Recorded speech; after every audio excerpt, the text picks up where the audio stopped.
Risma. Biasa katalah mah, Ima. Kejadian ieu kaalaman ku kuring jeung 3 babaturan kuring. Nyaeta Delia, Junia, jeung Salwa basa keur SMA. Caritana poe eta teh poe Kamis di mana sekolahan kuring ngayakeun camping atawa LDKO ke daerah Lembang.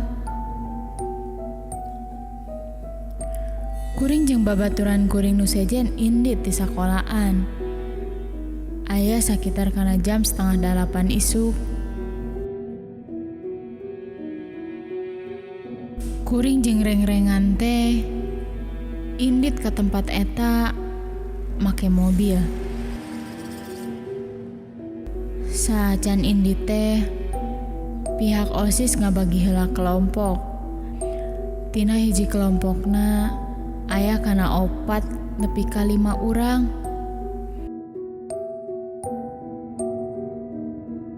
Kabeneran kuring kabagian kelompok anu eusina ngan 4 urang. Sanggeus pembagian kelompok, saacan indit kuring jeung babaturan kuring nu sejen ngadoa heula sangkan salamet di jalan.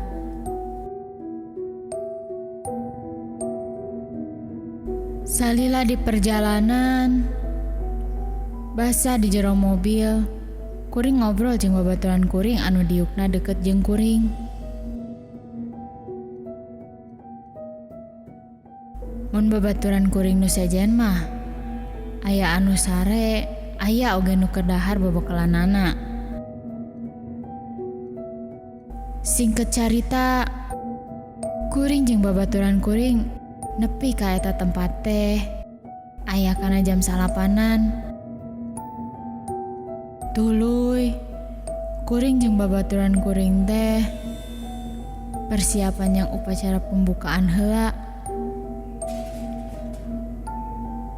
Sanggeus beres upacara, OSIS langsung ngajelaskeun peraturan anu teu meunang dilanggar salila camping di dinya. Cenah walaupun ngan sapoe tapi tetap kudu ngajaga tata krama jeung sopan santun lamun aya di tempat anyar.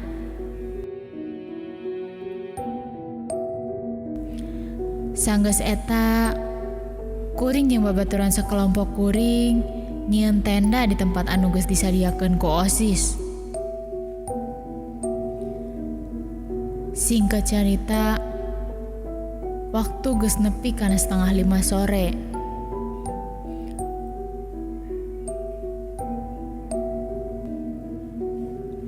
OSIS mere instruksi sangkan kabeh kelompok teh ngarumpul di lapangan.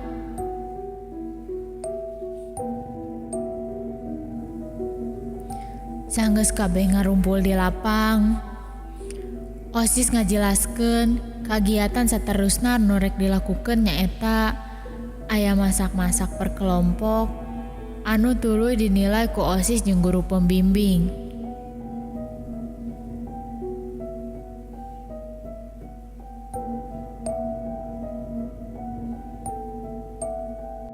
Saacan mulai masak, pihak OSIS datang ke unggal kelompok jang mere pelengkapan masak jiga kompor, panci jeung katel.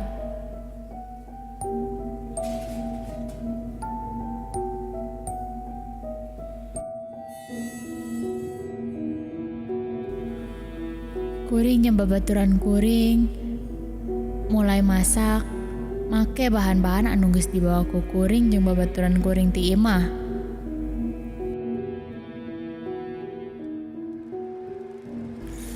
Kuring jeung babaturan kuring beres masak kira-kira jam 5 sore leuwih. Kuring mere hasil pasakan kuring jeung babaturan kuring ka OSIS. Singket carita, Teu karasa waktu teh geus nyedek ka magrib. Panitia mere instruksi ka kabeh kelompok jeung guru-guru jang persiapan sholat magrib berjamaah.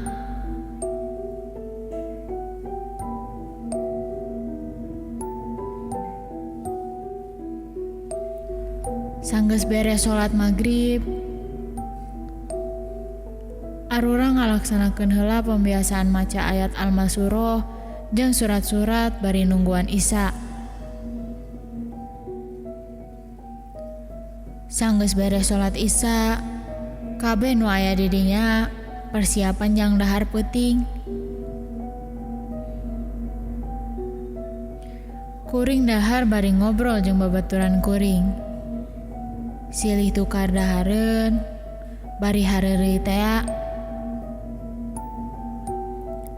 Sanggeus dahar, kuring jeung babaturan kuring lanjut kegiatan seterusna, nyaeta penampilan yel-yel jeung main permainan nu sejen. Sanggeus beres kabeh kegiatan, OSIS nitah kabeh kelompok jang sare beurang keneh, sabab rek dihudangkeun jang jurit malam jeung sholat tahajud bareng.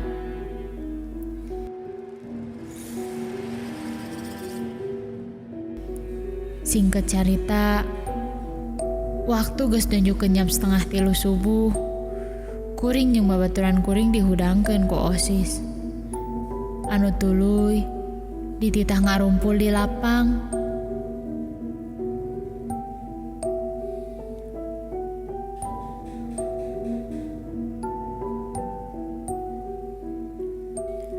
Sanggeus ngarumpul, kuring jeung babaturan sakelompok kuring dititah lempang di tengah leuweung.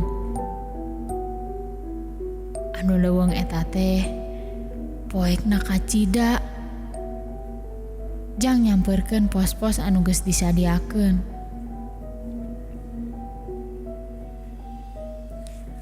Kuring jeung babaturan kuring teu bisa ningali jelas, kusabab kuring jeung babaturan kuring ngan ukur dibere lilin hiji, jangan nyangan jalan. Singkat carita, kabeh pos geus diliwatan ku kuring jeung babaturan kuring. Tapi pas di pos terakhir teh, kuring jeung babaturan kuring dibere senter hiji, jang nyangan jalan.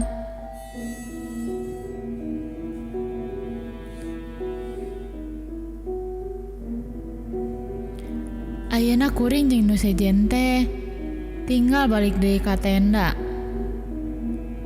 Tapi perjalanan jang balik deui ka tenda teh lumayan jauh keneh.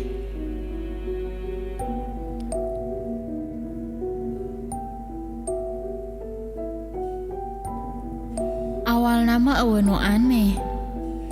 Basa kuring jeung nu sejen lempang jang ngaliwat pos-pos eta.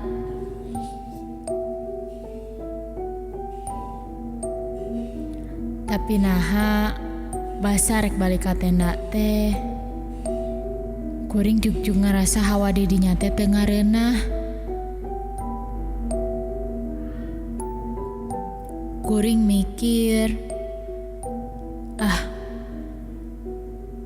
meureun anginna tiis teuing meureun.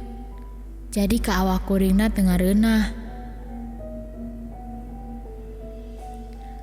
Tapi sugan teh ngan ukur kuring hungkul anu ngarasa kitu teh. Geuning babaturan kuring ge ngarasakeun naon anu ku kuring dirasa. Nah, hawa teh asa teu ngareunah kieu. Jeung asa kareueung euy. Lempang ka dieu teh ai peuting mah. Puguh nya. Tadi ge kuring ngarasa kareueung jeung teu ngareunah we. Kades ya. Pek teh aya kunti ditunggangeun arurang. Tuluy menta si Ima yang dibawa. Ngeleug sia Ima. Naon ai maneh jadi ka urang? Pek we ai hayang mah. Maneh we, urang mah teu hayang. Jeung ieu ai ngomong teh tong sok sakaba-kaba. Hayang kajadian. Tong abong-abong maneh wanian. Ih Nia, tong sok saomong-omong ai keur di leuweung teh. Sanggeus ngobrol kitu, kuring jadi rada sieun. Masalahna bieu, si Junia ngomongna rada sompral. Kuring jeung nu sejen fokus nyenteran bari leumpang.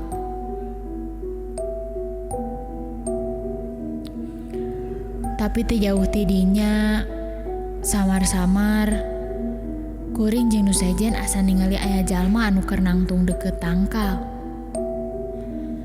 Katingali nama jika awewe kusabab manehna make arok.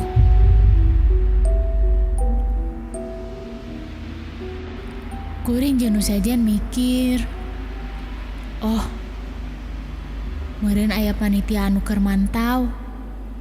Bisi aya kelompok anu nyasap. Tapi pamikir kuring, eta panitia teh meni wawanianan.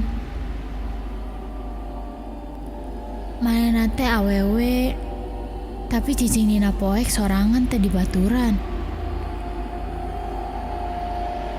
Sanggeus mikir kitu, kuring jeung nu sejen leumpang. Anu maksud rek nyamperkeun eta panitia. Sanggeus rada deket,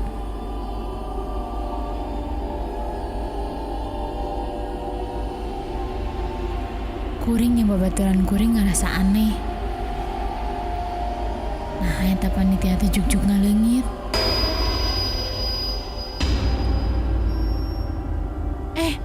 Ai tadi teteh OSIS eta kemana? Nah, eueuh. Teuing. Nah, juk leungit. Tarasan tadi aya keneh di dieu. Ah, meureun balik deui, lamun teu keur ka tukang meureun.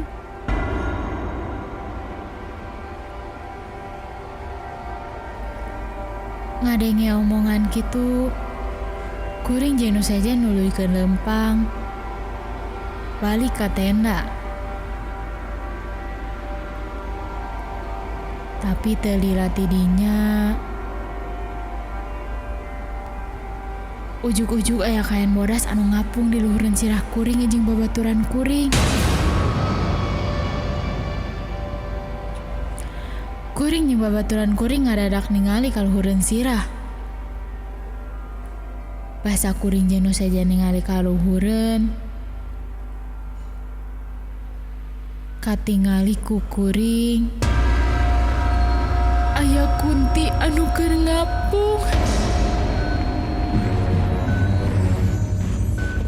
Buukna panjang cawiguing, make baju bodas anu tuluy, manehna teh seuseurian.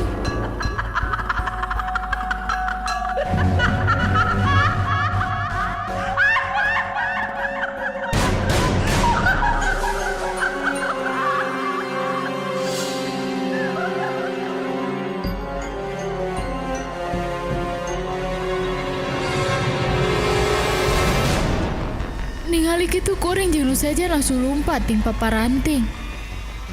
Arurang lumpat. Bari silih cekelan. Anu maksud meh eueuh anu tinggaleun. Arurang geus teu malire ka nu senter anu murag. Pamikir kuring, nu penting aya nama kuring jeung babaturan kuring nepi heula ka tenda.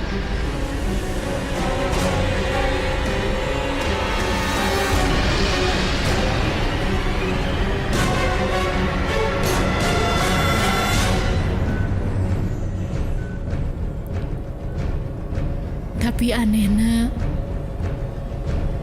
naha tata dilompat teh asa teu nepi-nepi. Jeung naha eta kunti teh teu leungit-leungit. Manehna asa tuluy nu nutur arurang.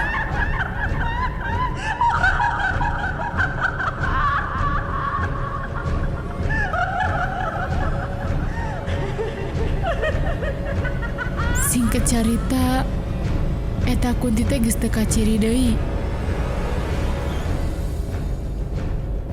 Jeung kusabab lila teuing lumpat, kuring jeung nu sejen eureun anu maksud rek istirahat heula.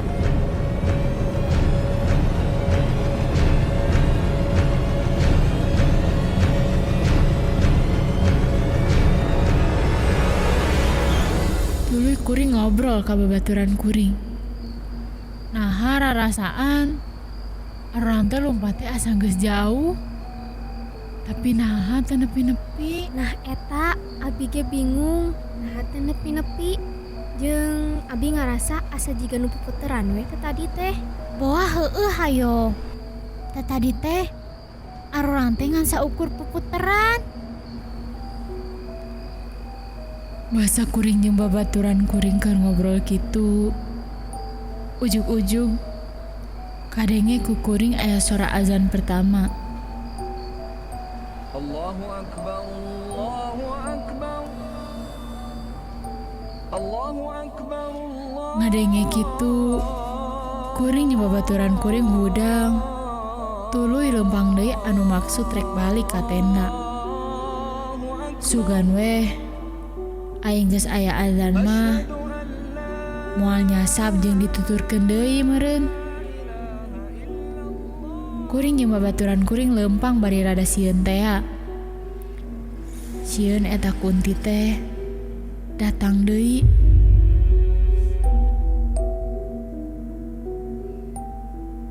Si Salwa ngusulkeun, urang rada lumpat weh cenah, meh gancang nepi. Singkat carita, kuring jeung babaturan kuring nepi di tenda, bari rada haheho. Kusabab capek teh. Basa kuring jeung babaturan kuring nepi, geuning nu sejen teh keur nungguan kuring jeung babaturan kuring. Tuluy aya salah sahiji panitia OSIS anu nanya ka kuring opatan. Kamana cenah? Naha karek nepi.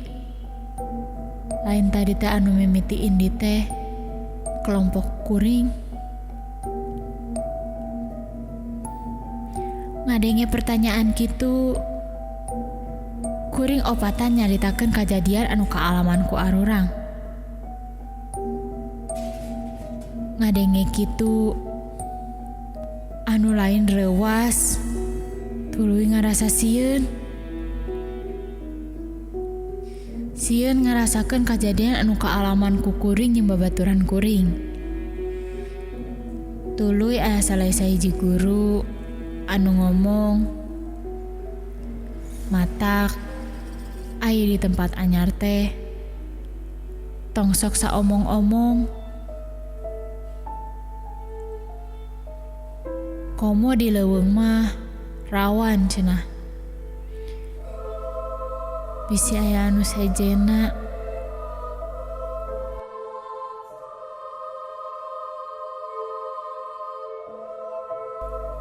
Sanggeus kajadian kitu, kuring jeung nu sejen salat tahajud. Anu tuluy disambung ku maca surat-surat pendek bari nungguan subuh.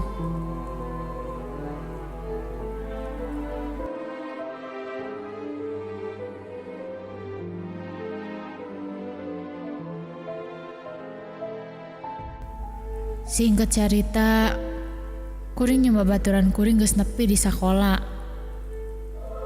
Anu tuluy, kuring jeung nu sejen istirahat saacan balik ka imah masing-masing.